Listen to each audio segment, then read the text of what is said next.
everybody, welcome to another episode of Card Talk, a podcast where we spend a little bit of time talking about cards from Lord of the Rings, the living card game, by Fantasy Flight Games. And I'm your host, Dave Walsh. And I'm Grant Thompson, just along for the ride. I always laugh every time you say that.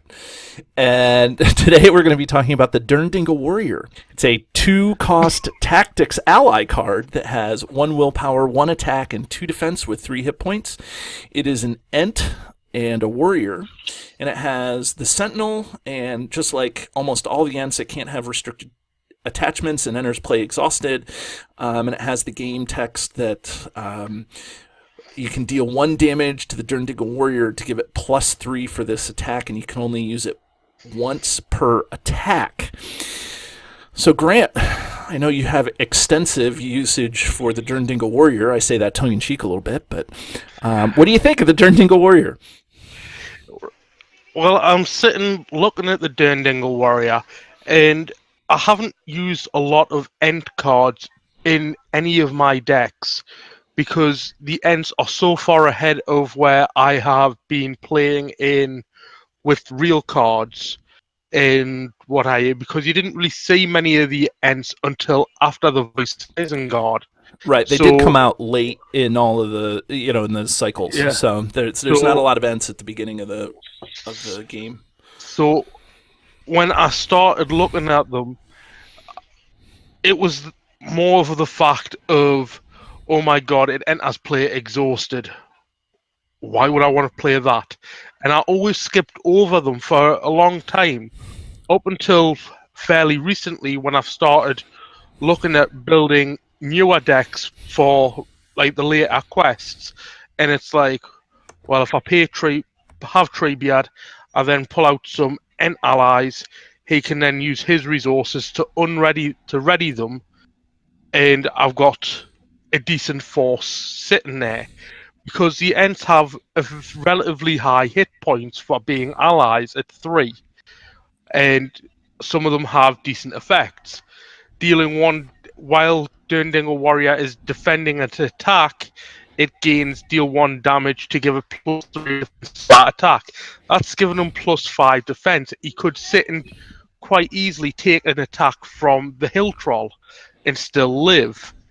And so, well, a Hill Troll without a shadow effect, I might add, but it's still taking a hit from a Hill Troll.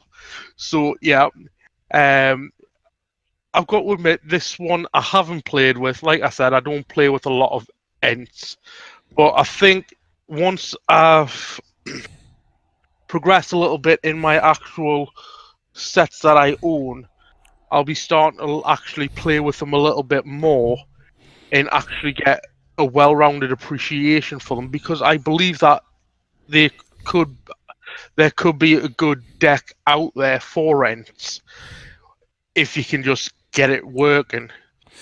Yeah, and I agree with what you're saying about the release of Ents. It seems to be a more recent archetype that's gone out that's not very well developed. There's not a ton of Ents or Ent events or Ent attachments that can be played, save like Ent Draft and Boomed and Trumpeted, and they're mostly Ent allies and characters.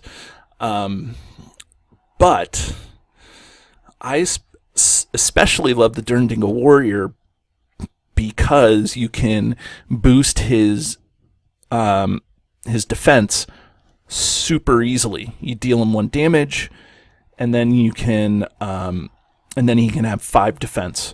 You could, when you couple him with Treebeard, which is kind of a natural pairing, you can ready Treebeard, or you can ready the Derndingle Warrior, and he can come in and he can defend for you on the first turn that he comes in on. And so for 2 cost, you get everything that an Ent is. I think it's awesome. And so I like the idea of the Ents, and I like the idea that they come into play exhausted. They're slow to do anything, and that's how the game kind of captures that thematically. So I really like that, and I like that it's only 2 cost. the 2 cost really sells me on it to put it in decks where I have 2 or 3 spheres going, because a 2 cost ally puts it into the have to consider pile, regardless if it can, regardless if it's an ent or not. There's ways to heal the ents outside of kind of the standard healing things. You can always put an ent draft onto any ent. That's always good. So I don't know. So I think the Derndingle Warrior is a very positive defending card. And so I consider him whenever I'm running things in my Hobbit deck. What were you gonna say? I was gonna say, I haven't had much experience with the Ents, but looking over his stats, I might actually run him in a couple of the decks I'm testing at the minute, because of the fact that for 2 cost, and he's got, say, 5 hit points, 5 defense, a total of 8 hit points, 7 hit points in total with his effect, that he can pretty much take any attack at least once from even the most beefiest of enemies. As I said, the Hill Troll, the Great Cave Troll from Khazad-dûm, which I've just finished testing one of my decks against, it would be a great asset in the Mines of Moria. Right. Now, thematically, Ents in the Mines of Moria may not make sense, but and I think for 2, you can use him to chump block and keep him around. There's no harm in keeping a 2 cost ally to chump block if you need to. Well, exactly. And it's not exactly like it's going to hurt you if he does eventually take more damage than he can deal with, because he's only cost you 2, and he's not unique, so you could have multiple of them on the field. Right, which is something that I find difficult with the Ents, is that a lot of the Ents, Beachbone, Treebeard, Quick Beam. Yeah, Quick Beam. These are all unique characters, and so another positive for the Derndingle Warrior is that he's not unique, so I can bring out 3 of them and have like an army of defense, which is kind of thematic for where I use them in terms of like protecting my hobbits if I need to. Sometimes I use them to protect my elves, which is also pretty thematic, because the Ents and the elves had a pretty good relationship for a long time. And of all the Ents, I mean, there's only 2 or 3 that have a 2 cost. That's, again, in Treebeard, to couple Treebeard with any Ent is really good, because Treebeard generates resources like a hero. And I'm talking about allied Treebeard from the Antler Crown. And so, that Treebeard ally generates resources like a hero that can be used to pay for Ents. And so I think that that's pretty cool, too. So the Ent archetype, while not developed strongly like Hobbits or Gondor or Noldor, Sylvan, some of those stronger archetypes, dwarves especially, is still, with the release of the current cycle, the Sands of Harad, there's been a lot of Ents and a lot of new Ents and a lot of things coming out that help boost that archetype. And I think the Derndingle Warrior has to be considered not just in an Ent deck, absolutely in an Ent deck, but in any deck, because of that ability to, like you said, absorb the damage from the Hill Troll and things like that. And that's the thing, is that, that's one of the reasons why I like the Ent archetype too, is because you have the Welling Hall Preserver. You have the Welling Hall Preserver that will heal your Ents, and so you bring out one of him, and then or 2 of him, and he's not unique, and then the Derndingle Warrior, and so now you can boost your Derndingle Warrior, and his ability is per attack, not per round or per phase. So if you can ready him in between attacks, he can defend multiple attacks And so there's just a lot of interesting, interesting things you can do with that Derndingle Warrior with some of that language. Yeah, so like I say, it'll be definitely something I'll be looking at running when I get further on in my collection.